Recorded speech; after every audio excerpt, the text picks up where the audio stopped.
Welcome back to another video. Today we're taking a look at one of the oldest devices in my collection here.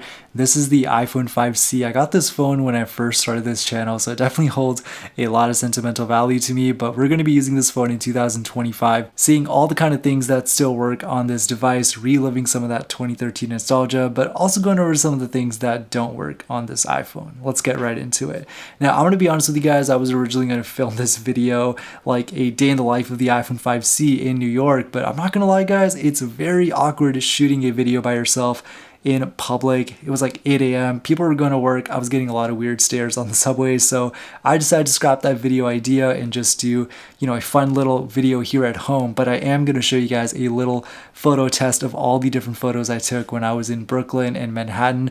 We'll save that towards the end of this video, so definitely stay tuned for that. But let's go ahead and get right into this. Now, real quick, like I said, this was actually one of the first ever iPhones in my collection when I started this channel. And you guys can see here, we still have the original box. This is a plastic cover that comes right off. And then right underneath that, we have our quick start guide and all of our accessories inside.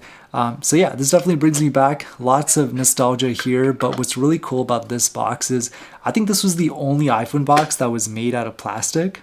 Kind of goes against Apple's whole green initiative, but hey, it's pretty cool to see. It definitely reminds me of the iPod Touch days. But let's take a look at what you guys came here for, which is the iPhone 5C. So of course, we had to put on the original official cheese grater case on this device right here. But one of the first things I always love to just show you guys is what iOS version I'm running. So right off the bat, we'll go into general about we are running iOS 7.0, the launch production iOS. This person probably bought this phone in like the very first week that it came out, which is pretty cool to see.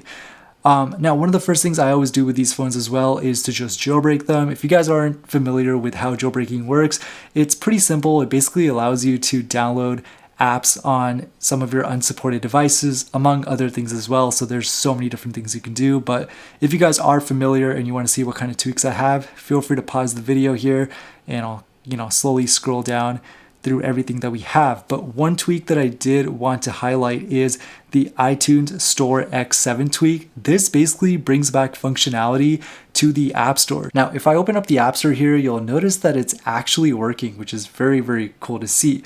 And we have apps like TikTok, Snapchat, Instagram. Now, one thing to keep in mind is obviously 10 years ago, TikTok didn't exist, right? ChatGPT didn't exist. And so if you try to actually install some of these apps, it's not going to work because there was never a version available for iOS 7. So a lot of this is going to be trial and error. I'll have this website linked down below as well. This is kind of a little hack that I found, but essentially if you search up the app that you want on Google and you type in Apple Store and then you copy and paste the Apple ID, I know it sounds a little confusing, then you basically go back into this random sketchy looking website. I'll have it linked down below and you can copy and paste this magical code and it's going to downgrade the app to an older version. So it's not going to show what date it's from, and that's why it's trial and error, but it's a lot of fun because you can literally try this with any app that is currently available on the App Store.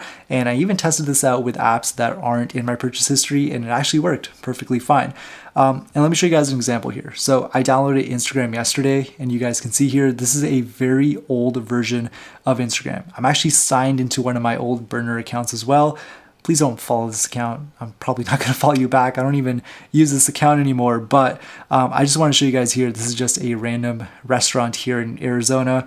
We can click on it. Let's see if we can like a photo. I don't think it's going to work, but the fact that we're able to sign into Instagram on a device running iOS 7 and the fact that it has this very old looking layout is so cool to see. So yeah, definitely play around with this. Obviously, it's going to be a lot of trial and error, but if you guys can figure it out, it literally makes using an iPhone 5C so much fun.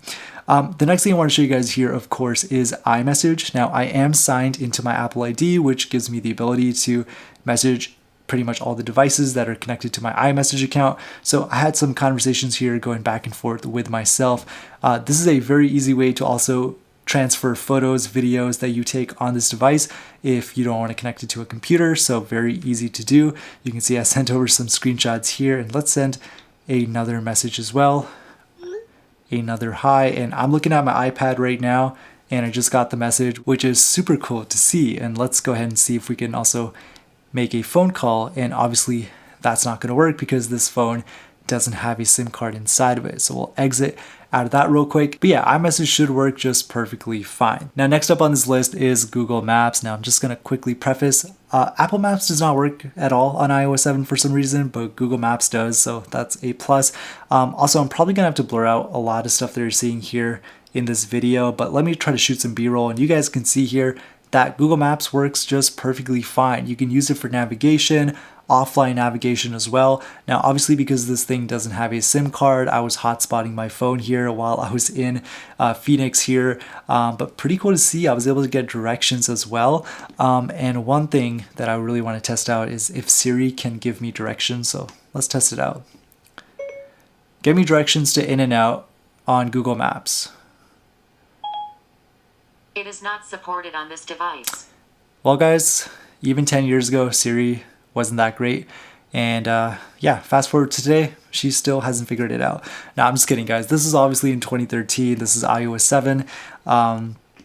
It's using older software, so it's definitely not going to work. But it's pretty cool that you can still use this phone for navigation nonetheless. The next thing on this list, of course, is Pandora. Now, one of the most important things about using an old device like this is using it for media consumption. And honestly, that is one of my favorite things to do. This thing also has, of course, a headphone jack. So you guys can plug in your legacy headphones, your old Apple earphones, anything that you have laying around, which is always fun to see. And we are going to turn that down before we get copyrighted, but let's go ahead and take a look at this, guys. We have a lot of old songs from 2010. Now, unfortunately, Pandora does have a lot of ads, and for some reason, I keep coming across this very weird glitch where it doesn't show the album artwork, but if I scroll up and I switch the song from there, and then I scroll back down, that does end up fixing it, so that is a quick little easy fix for you guys, but I love seeing this. I think that this is peak nostalgia. Time of Our Lives by Pitbull. I don't even know if this song came out in 2010. I thought it came out a lot later, but yeah, it looks like the album artwork still isn't working. So it's a little glitchy, not gonna lie, but music does play successfully. And for those who are outside of the United States, because I'm pretty sure Pandora only works in the US, there is another app you can try as well, and that is TuneIn Radio, and I also, of course, downloaded this through the App Store. Now, I do have a couple tips and tricks here. All you guys got to do is click on the little car icon at the top left, and this makes searching stations so much easier, and then you can just click search. Now, obviously, this is going to be trial and error because I don't really listen to the radio that much, but if I do type in something like Virgin Radio, see if it pops up anything here. We got Virgin Radio Italy, so I'm just going to play that. And I guess it's going to play. I'm not going to turn it up just because I don't want to get copyrighted. But let's see if it's on our lock screen. And sure enough, it is. So that's a nice little alternative. If you guys want to use YouTube, unfortunately, it doesn't work. But I'm sure there might be a fix. Usually, if you're on the Legacy Jailbreak subreddit, there might be someone who has created a fix. So definitely might be worth checking that out. And next up on this list is, of course, some games on this device, because it wouldn't be 2013 without some Flappy Bird. But nah, guys, we're gonna play some other games here because I feel like in every video I've made, I've always tested out Flappy Bird. So let's try something different for once. We have the Logos quiz game. I think this was pretty popular back when I was in middle school. I mean, that's also around the same time when this phone came out. And I wonder what app this could be. This is so nostalgic. Twitter. So this is always a fun little, oh gosh, that is, this thing is really, really hard to type on. Wow. Where's the R? There it is. It was just simple.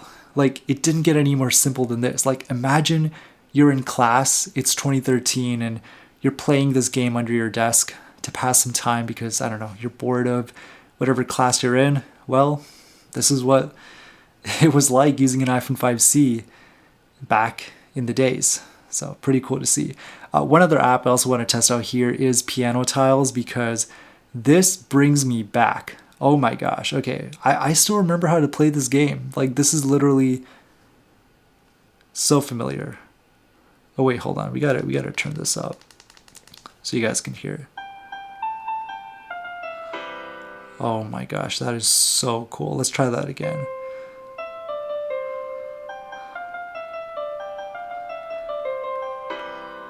So I'm like playing by looking at my iPad, so I promise I'm not that bad, guys, but this game is just like, I don't want to swear, but like, dang, like this was a lot of fun. The next thing I want to show you guys here real quick, which is similar to Google Maps, is actually Waze. So if I open up Waze on here, it does work as well. I'm probably gonna have to blur out a pretty good portion of what's on the screen here just because it is showing my address. But if I click on start driving, it does say it failed to create an account, and that is my address. So let me go ahead and just zoom out right there. And let's just type in something random. I'll type in the address to my closest in and out. And you can see if I click go, it does successfully start navigation for me. I'm not going to show you guys on the screen, but yeah, it's a little quicker than Google Maps in my opinion, but it does work, which is pretty cool to see. So that is always an option. And of course, we also have some food apps here as well. We got Chipotle, Taco Bell, Chick-fil-A. Now, one thing I realized about these apps is that a lot of them just don't work. I mean, it makes sense because you're not going to be ordering something using like 2013 prices. But like if I open up something like Chipotle, you can see that the app will attempt to load, but then it's just gonna, circle around indefinitely. It's never gonna actually load anything, which makes sense. But it would be kind of cool to see like some menu items. Let's see what Subway used to cost back in 2013. But unfortunately, I'm not able to even click on anything here just because of that location spinner right there, which is a little annoying.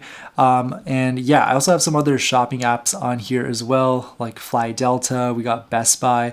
Best Buy actually does open up, so take a look at this.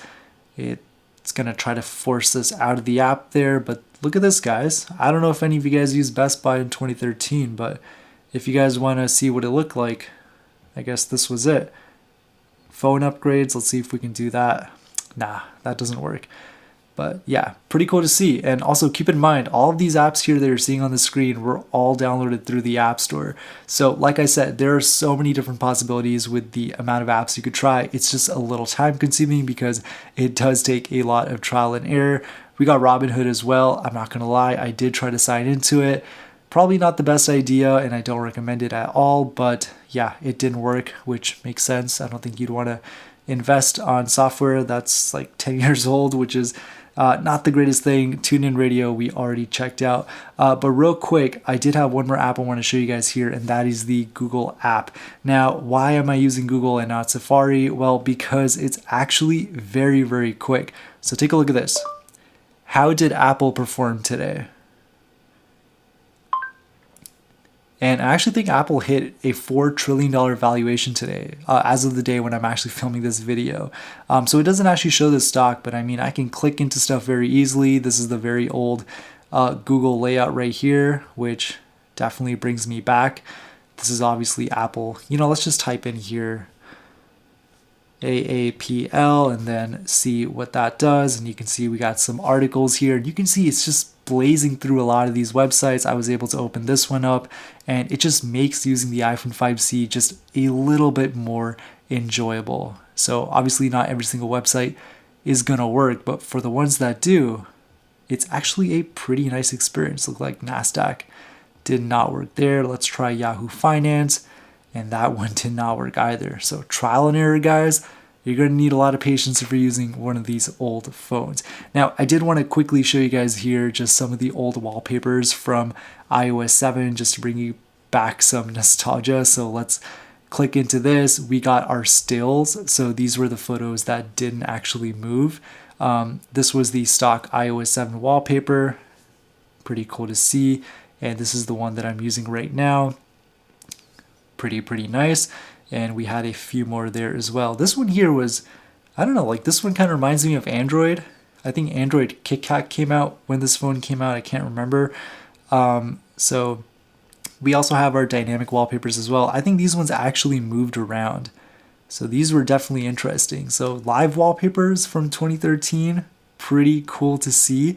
But last but not least, guys, I have one more thing I want to show you guys, and that is all the photos that I took on this device. But let me actually show you guys. So here's a little fun compilation of all the photos I took when I was in New York. Check it out.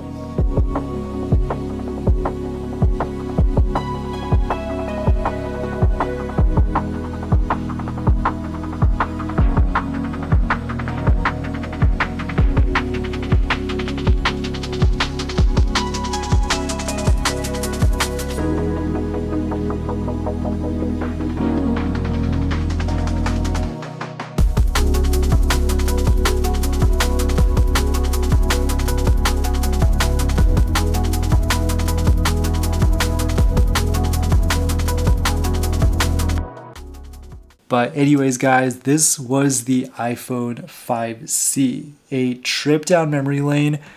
Not every app is going to work, obviously, but if you do come across an app that does, please comment it down below. Help the community out. I can confirm on my end that Instagram works. I'm able to sign into it. That doesn't mean every single version of Instagram is going to work. Again, it's going to be trial and error. I actually don't remember which version this was, but I can probably look that up later.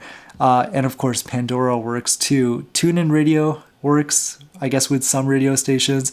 And yeah, if you guys find more, be sure to comment those down below. But anyways, I hope you guys enjoyed this video. It is like midnight right now, so I'm probably going to start editing this video. And yeah, I'll catch you guys on the next one. Peace.